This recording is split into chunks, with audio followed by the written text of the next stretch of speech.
اتخذوهم أولياء. അവിശ്വാസം, പടച്ചവനില്ല എന്ന വിശ്വാസം നെഞ്ചിലേറ്റി നടക്കുന്നവർ, നിരീശ്വരവാദം പറഞ്ഞു നടക്കുന്ന ആളുകൾ, അത്തരക്കാരായ ആളുകൾ ഞങ്ങളുടെ കൂടെ ഞങ്ങൾക്ക് സഹായികളാണ് എന്ന് പറയാൻ ഈമാനും ഹബീബായ നബി തങ്ങളോടും അല്ലാഹുവിനോടും ഖുർആനിനോടും വിശ്വാസമുള്ളവർക്ക് കഴിയുമായിരുന്നില്ല. വലാകിന്ന കസീറൻ മിൻഹും ഫാസിഖൂൻ. ഇത് പറഞ്ഞിട്ടാണ് ഖുർആൻ നമുക്ക് ഏറെ പ്രസക്തമായ ഒരു ആയത്ത് പറഞ്ഞു തരുന്നത്. لتجدن أشد الناس عداوة للذين آمنوا اليهود لتجدن أشد الناس عداوة للذين آمنوا اليهود والذين أشركوا ولتجدن أقربهم مودة للذين آمنوا الذين قالوا إنا نصارى ذلك بأن منهم قسيسين ورهبانا وأنهم لا يستكبرون. അല്ലാഹുവിനെ ആരാധിക്കുകയും പടച്ച തമ്പുരാനെ വിശ്വസിക്കുകയും ചെയ്യുന്ന ഒരു സമൂഹത്തോട് ആ ജന്മ ശത്രുത വെച്ച് പുലർത്തുന്ന രണ്ട് വിഭാഗമുണ്ടെന്ന് ഖുർആൻ ഇവിടെ സൂചിപ്പിച്ചു. ഒന്ന്, ഈ പ്രപഞ്ചത്തിന് സൃഷ്ടാവില്ല എന്ന് വിശ്വസിക്കുന്നവർ, ഈ പ്രപഞ്ചം വെറുതെ ഉണ്ടായതാണെന്ന് പറയുകയും മനുഷ്യന് ഒരു ധാർമ്മിക ഉത്തരവാദിത്വമില്ലെന്ന് പറയുകയും മനുഷ്യൻ എങ്ങനെയോ ജനിച്ചു, ഇനി എങ്ങനെയോ എവിടെയോ വെച്ച് മരിച്ച് ഒന്നുമല്ലാതായി മണ്ണായി മാറുന്ന ഒരു ജീവിതമാണ് എന്ന് മനുഷ്യരെ പറഞ്ഞ് പറ്റിക്കാൻ ശ്രമിച്ചു നടക്കുന്നവർ, നാസ്തികത പറയുന്ന ആളുകൾ, അവർക്ക് ഇസ്ലാമിനോട് വെറുപ്പുണ്ടെന്ന് ഖുർആൻ സൂചിപ്പിച്ചു. എന്തുകൊണ്ട്? ലോകത്തെ ഏറ്റവും വലിയ മണി മേക്കിംഗ്, ഏറ്റവും കൂടുതൽ പൈസയുണ്ടാക്കുന്ന മേഖലകൾ ഇസ്ലാം നിഷിദ്ധമാക്കിയ മേഖലകളാണ്. ഒന്ന്, ലഹരി കച്ചവടം. ലോകത്തെ കോടീശ്വരന്മാർ ഒന്ന് താഴോട്ട് ഇറങ്ങി നോക്കിയാൽ അവരിൽ ചിലരെങ്കിലും ലഹരിയുടെ കച്ചവടക്കാരായിരിക്കണം. ലഹരി ഇസ്ലാം അന്യമാക്കി വെച്ചതാണ്, പാടില്ലെന്ന് പറഞ്ഞ് ഇസ്ലാം അതിനെതിരാണ്. വ്യഭിചാരം, പൊണോഗ്രഫി, മനുഷ്യരുടെ ഔറത്തെടുത്തിട്ട് വീഡിയോ ആക്കിയിട്ട് മനുഷ്യരുടെ മുമ്പിൽ എറിഞ്ഞു കൊടുക്കുന്ന തോന്നിവാസം ചെയ്യുന്നവര്, ഇസ്ലാം അതിനെതിരാണ്. മനുഷ്യനെ കാർന്നു തിന്നുന്ന പലിശ ഏർപ്പാടുകൾ, അത് ബാങ്കുകളാകട്ടെ ഫൈനാൻസ് സംവിധാനങ്ങളാകട്ടെ, മനുഷ്യരെ സഹോദര ബുദ്ധിയാ സഹായിക്കണമെന്നും ദാനധർമ്മം ചെയ്യണമെന്നും സകാത്ത് നൽകണമെന്നും സ്വതക്ക വാരിക്കോരി കൊടുക്കണമെന്നും പഠിപ്പിച്ച മതമാണ് ഇസ്ലാം. അതുകൊണ്ട് ഇസ്ലാം പലിശക്കെതിരാണ്. ഇങ്ങനെ ലോകത്ത് വലിയ വലിയ സാമ്പത്തിക വരുമാന മാർഗങ്ങൾ കണ്ടുപിടിച്ച ചില ആളുകളുടെ ആദർശങ്ങൾക്കോ അവരുടെ പ്രതീക്ഷകൾക്കോ വിരുദ്ധമാണ് ഇസ്ലാമിന്റെ നിലപാടുകൾ. അതുകൊണ്ട് തന്നെ ഇസ്ലാമിന് ശത്രുക്കളുണ്ട്, സ്വാഭാവികമാണ്. സ്ത്രീകളെ കമ്പോളവൽക്കരിക്കണം എന്ന് ആഗ്രഹിക്കുന്ന ആളുകളുണ്ട്. ആണും പെണ്ണുമല്ലാതെ ഇവിടെ മനുഷ്യർ ജീവിക്കണമെന്ന് പറയുന്നവരുണ്ട്. ഇവരുടെ ഒരു മതത്തിന്റെയോ ഒരു വിശ്വാസത്തിന്റെയോ ചട്ടക്കൂടിന്റെ ആവശ്യമുണ്ടോ? മനുഷ്യൻ സ്വതന്ത്രനാണ്, അവൻ ഇഷ്ടമുള്ളത് ചെയ്യട്ടെ. ഇത് പറയുന്ന ആളുകളെയാണ് ഖുർആൻ അല്ലദീന കഫറു എന്ന് പറയുന്നത്. അവർ ദീനിനോട് ശത്രുതയുള്ളവരാണ്. ലതജിദന്ന അശദ്ദന്നാസി അദാവതൻ ലില്ലദീന ആമനുൽ യഹൂദ് വല്ലദീന അശ്റകൂ. ജൂതന്മാരിൽ ചില ആളുകൾ, അത് ലോകം കാണുന്നതാണ്, ഫലസ്തീനിലും ഗസയിലും നടന്നുകൊണ്ടിരിക്കുന്ന വിഷയങ്ങൾ. അൽ യഹൂദ വല്ലദീന അശ്റകൂ, ബഹുദൈവ ആരാധനയെ അത്രമേൽ മറ്റു സമുദായങ്ങളുടെ മേൽ അടിച്ചേൽപ്പിക്കുകയോ അല്ലെങ്കിൽ അതുമാത്രമാണ് ശരിയെന്ന് വിശ്വസിക്കുകയോ ചെയ്യുന്ന തീവ്രപക്ഷക്കാരായ ആളുകളിൽ ചിലർ ഇസ്ലാമിന്റെ തത്വധാരയോട് വൈരാഗ്യമോ അല്ലെങ്കിൽ വിദ്വേഷമോ പ്രകടിപ്പിക്കുന്നവരുണ്ട് എന്ന് വിശുദ്ധ ഖുർആൻ സൂചിപ്പിച്ചു. അത് ചരിത്രത്തിന്റെ ഭാഗമാണ്. അത് തുടർന്നുകൊണ്ടിരിക്കുന്ന ലോകത്തിന്റെ ഒരു രീതി കൂടി നമ്മളത് കണ്ടുകൊണ്ടിരിക്കുകയാണ്. ഇത്രമേൽ മൗനവും ഇത്രമേൽ ക്ഷമയും ഇത്രമേൽ വേദനയും സഹിച്ചുകൊണ്ടിരിക്കുന്ന ഒരു സമൂഹമാണ് ഹബീബിന്റെ ഉമ്മത്തികളെന്ന് നമുക്ക് മറന്നുപോകാൻ കഴിയില്ല. എന്നിട്ട് പറഞ്ഞു, വലതജിദന്ന അഖറബഹും മവദ്ദതൻ ലില്ലദീന ആമനു അല്ലദീന ഖാലു ഇന്നാ നസ്വാറ. ഈസ നബി അലൈഹിസ്സലാമിന്റെ, മറിയം ബീവിയുടെ പുത്രൻ ഈസാ നബി അലൈഹിസ്സലാം, മഹാനായ ഈസ നബി അലൈഹിസ്സലാമിന്റെ പുത്രൻ, മറിയം ബീവിയുടെ പുത്രൻ ഈസ നബി അലൈഹിസ്സലാം, മഹാനായ നബിയുല്ലാഹി ഈസ ഇബ്നു മറിയം അലൈഹിസ്സലാം, ആ പ്രവാചകൻ കൊണ്ടുവന്ന ആശയത്തിന്റെ ആളുകളാണ് ഞങ്ങൾ എന്ന് പറയുന്നവരിൽ വലിയൊരു വിഭാഗം ഈ സമൂഹത്തോട്, ഈ ഉമ്മത്തിനോട്, ഈ വിശ്വാസധാരയോട് അല്പമെങ്കിലും സ്നേഹമുള്ളവരാണ് എന്നും ഖുർആൻ പറഞ്ഞു. എന്നിട്ടൊരു കാരണം പറഞ്ഞു, ذَلِكَ بِأَنَّ مِنْهُمْ قَسِّيسِينَ وَرُهْبَانًا. മതം പഠിച്ച പണ്ഡിതന്മാർ, ആരാധനകളിൽ ചടഞ്ഞുകൂടുന്ന, ആരാധനയ്ക്ക് വേണ്ടി സമയം കണ്ടെത്തുന്ന റുഹ്ബാനുകൾ അവരിലുണ്ട് എന്നതാണ് ഇതിന്റെ കാരണം. വഅന്നഹും ലാ യസ്തക്ബിറൂൻ, അവർ അഹങ്കരിക്കാത്തവരാണ് എന്നതുമാണ്. ആ സ്വഭാവമുള്ള നസ്വാറാക്കൾ നിങ്ങളോട് അല്പമെങ്കിലും കനിവുള്ളവരാണ് എന്ന് പറഞ്ഞുകൊണ്ടാണ് ഈ ചർച്ചയെ ഖുർആൻ അവസാനിപ്പിക്കുന്നത്. അതിന്റെ ഇന്നത്തെ കോണ്ടെക്സ്റ്റ് എന്താണോ, ഇന്ന് നടന്നുകൊണ്ടിരിക്കുന്ന വിഷയങ്ങളുമായി ഇതിന്റെ ബന്ധം എന്താണോ ഒന്നും നമ്മൾ ചർച്ചക്കെടുക്കുകയല്ല. പക്ഷേ ഖുർആൻ ഒരു കാര്യം പറഞ്ഞിവിടെ, സത്യവിശ്വാസികൾക്ക് ചില ധർമ്മങ്ങൾ ഇവിടെ ചെലവഴിക്കാനുണ്ട്, ചില ധർമ്മങ്ങൾ ഇവിടെ ചെയ്യാനുണ്ട്. പാപങ്ങൾ എന്ന് പറയുന്നത്, തെറ്റുകൾ എന്ന് ഇസ്ലാം പറയുന്നത്, മൂബിഖാത്തുകളായ തെറ്റുകളുണ്ട്, സഗീറത്തുകളുണ്ട്, കബായിറുകളുണ്ട്. ഈ തെറ്റുകൾ, ഇസ്ലാം പറയുന്ന തിന്മകൾ, ജരീമത്തുകൾ, ആഥാമുകൾ, ഖത്വായ, ദുനൂബ് എന്ന് പറയുന്ന പാപങ്ങൾ, ഈ പാപങ്ങൾ മനുഷ്യരുടെ ജീവിതത്തെ കാർന്നു തിന്നുന്ന ക്യാൻസറാണ് എന്ന് പുണ്യനബി സല്ലല്ലാഹു അലൈഹി വസല്ലം. നമ്മളത് ചിന്തിക്കുന്നുണ്ടോ? നമ്മുടെ അയൽപക്കങ്ങളിൽ ഒരു വിഷയം നടക്കുമ്പോൾ, നമ്മുടെ തൊട്ടടുത്ത നാട്ടിലൊരു വിഷയം നടക്കുമ്പോൾ നമ്മൾ പറയും നമ്മുടേതല്ലല്ലോ, നമ്മളെ ബാധിക്കുന്നില്ലല്ലോ. നാട്ടിലൊരു കുട്ടി അങ്ങനെ മയക്കുമരുന്ന് ലഹരി അടിച്ച് മരിച്ചുപോയി എന്ന് പറഞ്ഞാൽ അത് അടുത്ത നാട്ടിലല്ലേ? നമ്മുടെ മഹല്ലിലോ, നമ്മുടെ വീട്ടിലോ, നമ്മുടെ വീട്ടുമുറ്റത്തോ, നമ്മുടെ അയൽപക്കങ്ങളിലോ നടക്കുമ്പോൾ മാത്രമേ നമ്മൾ കണ്ണു തുറക്കുന്നുള്ളല്ലേ.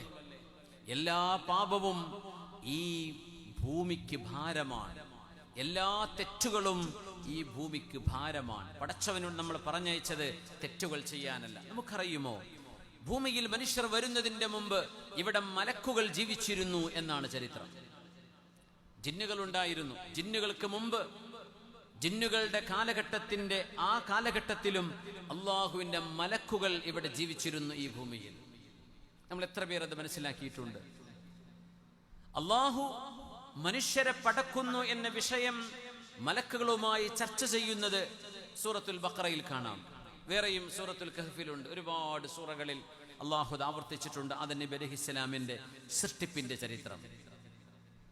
മലക്കുകൾ എങ്ങനെയാണ്? ഖാലൂ അതജഅലു ഫീഹാ മൻ യഫ്സിദു ഫീഹാ വയസ്ഫികു ദിമാ. അല്ലാഹുവേ, ചോര ചിന്തുന്ന ആളുകളെ നീ എങ്ങനെയാണ് റബ്ബേ, എന്തിനാണ് പടക്കുന്നത് എന്ന് മലക്കുകൾ ചോദിക്കുന്നുണ്ട് ആദം അലൈഹിസ്സലാമിന്റെ സൃഷ്ടിപ്പിനോടടുക്കുമ്പോ. എങ്ങനെ അവർ ചോദിച്ചു? അല്ലാഹു ലൗഹുൽ മഹ്ഫൂദിൽ മസ്തൂറായി മറക്കപ്പെട്ട് കിടന്നിരുന്ന മനുഷ്യർ ഭൂമിയിൽ വന്നാൽ ഖിയാമത്ത് നാൾ വരെ അവർ ചെയ്തു കൂട്ടുന്ന കർമ്മങ്ങൾ രേഖപ്പെടുത്തപ്പെട്ട ലൗഹുൽ മഹ്ഫൂദ് അത് അല്ലാഹു മലക്കുകൾക്ക് കാണിച്ചു കൊടുത്തു എന്ന് മഹാന്മാരായ പണ്ഡിതന്മാർ. ആ ലൗഹുൽ മഹ്ഫൂദ് നോക്കിയപ്പോഴാണ്, യാ അല്ലാഹ്, എത്ര വലിയ പാപങ്ങളാണ് ഈ മനുഷ്യരിവിടെ ചെയ്യാൻ പോകുന്നത്. അതിൽ ഹിരോഷിമയിലും നാഗസാക്കിയിലും വർഷിച്ച ബോംബുകളുണ്ട്, ഗസയിൽ വർഷിച്ച ആയിരക്കണക്കിന് ലക്ഷക്കണക്കിന് ബോംബുകളുണ്ട്, സുഡാനിൽ പതിക്കുന്നതുണ്ട്, മറ്റു ലോകത്തിന്റെ മറ്റു ഭാഗങ്ങളിൽ എവിടെയൊക്കെ യുദ്ധങ്ങൾ നടന്നിട്ടുണ്ടോ, നടന്നുകൊണ്ടിരിക്കുന്നുണ്ടോ, രാഷ്ട്രീയ പ്രേരിതമായിട്ടും അല്ലാതെയും മതപരമായിട്ടും എന്തൊക്കെ രീതിയിൽ നടക്കുന്നുണ്ടോ, നടന്നു കഴിഞ്ഞിട്ടുണ്ടോ ലോകമഹായുദ്ധങ്ങളടക്കം. ഈ യുദ്ധങ്ങളിലൊക്കെ നടന്നുകൊണ്ടിരിക്കുന്ന നരനായാട്ടുകളുടെ നേർചിത്രം ലൗഹുൽ മഹ്ഫൂദിൽ അള്ളാഹുവിന്റെ മലക്കുകൾ കണ്ടിരിക്കണം. അപ്പോഴാണ് അവർ പറയുന്നത്, അത്രേ, പടച്ചവനെ, ഇങ്ങനെ തെറ്റുകൾ ചെയ്യുന്നൊരു സമൂഹത്തെ, ഇങ്ങനെ പാപങ്ങൾ ചെയ്യുന്നൊരു സമൂഹത്തെ എന്തിനാണ് റബ്ബേ നീ ഈ ലോകത്തേക്ക് പടക്കുന്നത്? ആ ആശ്ചര്യം ഇന്നും പ്രസക്തമാണ്. മനുഷ്യനൊരു കഴിവും ആരോഗ്യവും സമ്പത്തും സ്വാധീനവും അധികാരവും കയ്യിൽ കിട്ടുമ്പോ മനുഷ്യന്റെ സ്വഭാവങ്ങളിൽ മാറ്റങ്ങൾ വരുന്നുണ്ട്. നമ്മൾ ഇന്നലെ കണ്ട ആളുകളല്ല ഇന്ന്. മനുഷ്യന്റെ പെരുമാറ്റങ്ങളിൽ മാറ്റം വരുന്നുണ്ട്. ചില ആളുകൾക്ക് അല്ലാഹു സമ്പത്ത് നൽകാതിരിക്കുന്നത് അവർക്ക് സമ്പത്ത് നൽകിയാൽ അവർ വഴിപിഴച്ചു പോകും എന്നതുകൊണ്ടാണത്രേ. ഹബീബിന്റെ ഹദീഥാണത്. ചില ആളുകൾക്ക് അല്ലാഹു സമ്പത്ത് നൽകിയത് അവർക്കങ്ങാനും അല്ലാഹു നൽകിയില്ലായിരുന്നെങ്കിൽ അവർ വഴിതെറ്റിപ്പോയേനെ. അങ്ങനെ അല്ലാഹു കൊടുക്കുന്നവരുണ്ടെന്നാണ്. രണ്ടും പരീക്ഷണം തന്നെയാണ്. പാപങ്ങൾ ഈ ഭൂമിയിൽ നടക്കുമ്പോൾ നമ്മൾ ഓർക്കണേ, വ്യഭിചാരം നടക്കുമ്പോ, തിന്മകൾ നടക്കുമ്പോ, മദ്യപാനം നടക്കുമ്പോ, എവിടെയെങ്കിലും ഒരു മൂലയിലിരുന്ന് ഗീബത്തും നമീമത്തും പറയുമ്പോ അള്ളാഹുവിന്റെ മലക്കുകൾ സുജൂദിൽ ചെയ്ത് വീണിരുന്ന സ്ഥലത്താണ് നമ്മൾ ഈ പാപങ്ങൾ ചെയ്യുന്നത്. മഹാന്മാർ പഠിപ്പിക്കുകയാണ്, അള്ളാഹുവിന്റെ മലക്കുകളെ ആകാശലോകങ്ങളിലേക്ക് മാറ്റിപ്പാർപ്പിച്ചു. ഭൂമിയിൽ മലക്കുകൾ താമസിച്ചിരുന്നുവെന്നാണ്. ഭൂമിയിൽ എല്ലായിടത്തും ഒരു അണു ഇണ പോലും ബാക്കിയില്ലാതെ മലക്കുകളുടെ സുജൂദ് വീഴാത്ത ഇടം അള്ളാഹുവിന്റെ ഭൂമിയിലില്ലെന്നാണ് പണ്ഡിതന്മാർ പറയുന്നത്. ഭൂമിയിൽ മലക്കുകളുടെ സുജൂദ് വീഴാത്ത സ്ഥലമില്ലെന്ന്. അതുകൊണ്ട് മനുഷ്യൻ ഓർക്കണമത്രേ, ഓരോ തെറ്റ് ചെയ്യുമ്പോഴും അള്ളാഹുവിന്റെ മലക്കുകൾ സുജൂദ് ചെയ്തെടുത്ത ഞാൻ ഈ പാപങ്ങൾ ചെയ്തുകൊണ്ടിരിക്കുന്നത്. അള്ളാഹുവിന്റെ മലക്കുകൾ തസ്ബീഹ് ചൊല്ലിയ ഒരിടത്താണ് എന്റെ വീട് നിൽക്കുന്നത്, ഈ കച്ചവട സ്ഥാപനം നിൽക്കുന്നത്, ഈ അങ്ങാടിയും തെരുവും നിൽക്കുന്നത്. പടച്ചവനെ, നിനക്ക് സുജൂദ് ചെയ്ത മാലാഖമാരുടെ ആ സുജൂദിന്റെ ഇടത്താണല്ലോ റബ്ബേ പാപങ്ങൾ സംഭവിച്ചു പോകുന്നത് എന്ന് മനുഷ്യർ പേടിക്കണം. അള്ളാഹു അങ്ങനെയാണ് ഈ ഭൂമിയിലേക്ക് മനുഷ്യനെ പറഞ്ഞയച്ചത്. മലക്കുകളെ ഇവിടെ നിന്ന് ആകാശ ലോകങ്ങളിലേക്ക് മാറ്റിപ്പാർപ്പിച്ചുകൊണ്ടാണത്രേ മനുഷ്യരെ ഇങ്ങോട്ട് പറഞ്ഞയച്ചത്. എന്നാലും മലക്കുകളുടെ സാന്നിധ്യം എവിടെയുണ്ട്? ഹഫളത്തിന്റെ മലക്കുകളുണ്ട്, കച്ചബത്തിന്റെ മലക്കുകളുണ്ട്, ഷുഹൂദുകളായ മലക്കുകളുണ്ട്, മജ്ലിസുൽ ഇൽമിലും ദിക്റിലും വന്നിരിക്കുന്ന മലക്കുകളുണ്ട്. മലാഖമാർ ഭൂമിയിൽ മനുഷ്യരുടെ കർമ്മങ്ങൾക്ക് സാക്ഷികളായി നമ്മോടൊപ്പം ഇപ്പോഴുമുണ്ട്. അവര് കാണുന്നില്ലയോ മനുഷ്യൻ ചെയ്യുന്ന പേക്കൂത്തുകൾ? അതുകൊണ്ട് പാപങ്ങൾ എന്ന് പറയുന്നത് ഈ ഭൂമിയെ മുറിവേൽപ്പിക്കലാണ്. പുണ്യനബി മനോഹരമായ ഒരു ഉദാഹരണം പറഞ്ഞു തന്നു സല്ലല്ലാഹു അലൈഹി വസല്ലം. നുഅ്മാൻ ഇബ്നു ബശീർ റളിയല്ലാഹു അൻഹുമാ ആ ഹദീസ് മനോഹരമായി നമുക്ക് പഠിപ്പിച്ചു തന്നു. ഇമാം ബുഖാരി തങ്ങൾ സ്വഹീഹിൽ കൊണ്ടുവന്ന ഹദീസാണത്. മസലുൽ ഖായിമി അലാ ഹുദൂദില്ലാഹ് വൽ വാഖിഇ ഫീഹി, അല്ലാഹുവിന്റെ നിയമങ്ങൾ അംഗീകരിക്കുകയും അംഗീകരിക്കാതിരിക്കുകയും ചെയ്യുന്ന ആളുകളുടെ ഉദാഹരണം ഒരു കപ്പലിൽ യാത്ര ചെയ്യുന്ന ആളുകളെ പോലെ. ആ കപ്പലിന് 2 തട്ടുകൾ ഉണ്ടായിരുന്നു, 2 ഡെക്കുകൾ, lower deck and upper deck. താഴെയും മീതയും 2 നിലകളുള്ള ഒരു കപ്പൽ. നമ്മൾ ഓർക്കണം, ഹബീബായ തങ്ങൾ ഒരു കപ്പൽ പോലും കണ്ണുകൊണ്ട് കണ്ടിട്ടില്ല സല്ലല്ലാഹു അലൈഹി വസല്ലം. പുണ്യനബി തങ്ങൾ കടൽ കണ്ടിട്ടില്ലായിരുന്നു സല്ലല്ലാഹു അലൈഹി വസല്ലം. തങ്ങൾ കടലിൽ യാത്ര ചെയ്തിട്ട് പോലുമില്ല.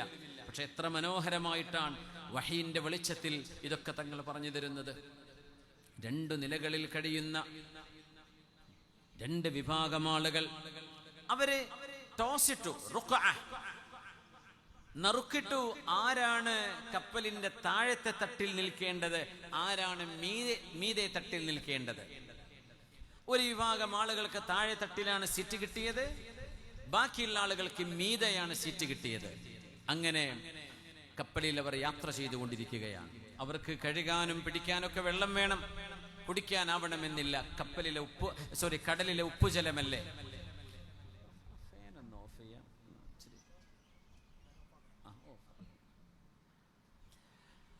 ആ കപ്പലിന്റെ മേൽഭാഗത്തുള്ള ആളുകളും താഴെയുള്ള ആളുകൾ വെള്ളം ആവശ്യമായി വരുമ്പോ അവര് മേലെ നിന്ന് ബക്കറ്റ് കൊണ്ട് കടലിലേക്ക് താഴ്ത്തി അവര് വെള്ളമെടുക്കുകയായിരുന്നു.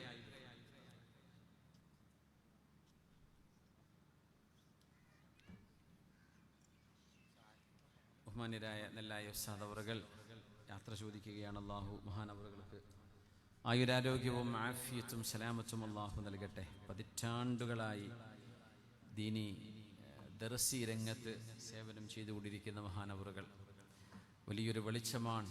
മഹാന്റെ സാന്നിധ്യം നമുക്ക് വലിയ അനുഗ്രഹമാണ്. ഈ നാടിന്, ഈ സമൂഹത്തിന് മഹാനവറുകൾക്ക് അല്ലാഹു ആഫിയത്തും സലാമത്തും നൽകട്ടെ. അവരുടെ 10,000-കണക്കിന് ശിഷ്യഗണങ്ങൾ ദീനിന്റെ ദഅവത്ത് നാടിന്റെ പല ഭാഗങ്ങളിലും നിർവഹിച്ചു കൊണ്ടിരിക്കുകയാണ്. ഇത്രയും വലിയൊരു സൗഭാഗ്യമുള്ള ഒരു മഹാപണ്ഡിതരെ നമ്മുടെ ഈ സദസ്സിന് കിട്ടിയത് വലിയൊരു സൗഭാഗ്യമാണ്. അല്ലാഹു അത്തരം മഹത്തുക്കളായ ആലിമീങ്ങളുടെ സാന്നിധ്യവും തണലും മദതും അല്ലാഹു ഈ സമൂഹത്തിന് എന്നും നിലനിർത്തി തരട്ടെ. ആമീൻ യാ റബ്ബൽ ആലമീൻ.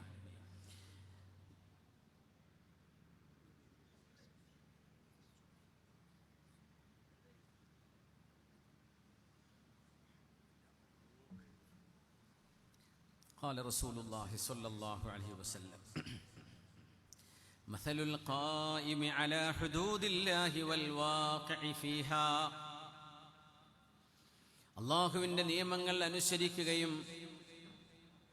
അതങ്ങനെ തന്നെ നിലനിർത്തുകയും ചെയ്യുന്ന ആളുകൾ, എന്നാൽ അതിന് പുല്ല് വില പോലും കൽപ്പിക്കാത്ത ആളുകൾ, ഇങ്ങനത്തെ രണ്ട് വിഭാഗം ആളുകളുടെ ഉദാഹരണം ഹബീബായ നബി തങ്ങൾ ഒരു കപ്പലിലെ യാത്രക്കാരെ കുറിച്ച് പറഞ്ഞു തന്ന് ഉദാഹരിക്കുകയാണ്.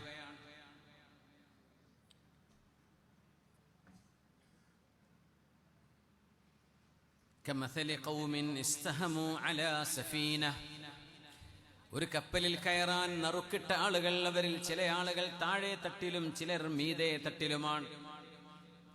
താഴെ തട്ടിലുള്ള ആളുകൾക്ക് കടലിലെ വെള്ളം എടുക്കേണ്ടി വരുമ്പോൾ അവർ മീതെ ഇരിക്കുന്ന ആളുകൾക്കിടയിലൂടെ വന്ന് കപ്പലിന്റെ അരികിലെത്തിയിട്ട് കടലിലേക്ക് ബക്കറ്റിട്ട് വെള്ളമെടുക്കുന്നു, എന്നിട്ട് താഴെ കൊണ്ടുപോകുന്നു. ഇതിങ്ങനെ തുടരുമ്പോൾ ഇവർക്ക് തോന്നുകയാണ്, നമ്മളിങ്ങനെ മേലെ കയറി ചെല്ലുമ്പോൾ മീതെയുള്ള ആളുകളെ നമ്മൾ ഡിസ്റ്റർബ് ചെയ്യല്ലേ, അവരെ ബുദ്ധിമുട്ടാക്കല്ലേ. നമ്മൾ ഈ മേലെ കയറുന്നതിന് പകരം താഴെയുള്ള ആളുകൾ ചിന്തിച്ചു അത്രേ. ഉദാഹരണം പറയാ തങ്ങൾ സല്ലല്ലാഹു അലൈഹി വസല്ലം ചിന്തിക്കുകയാണ് അത്രേ. എങ്ങനെ?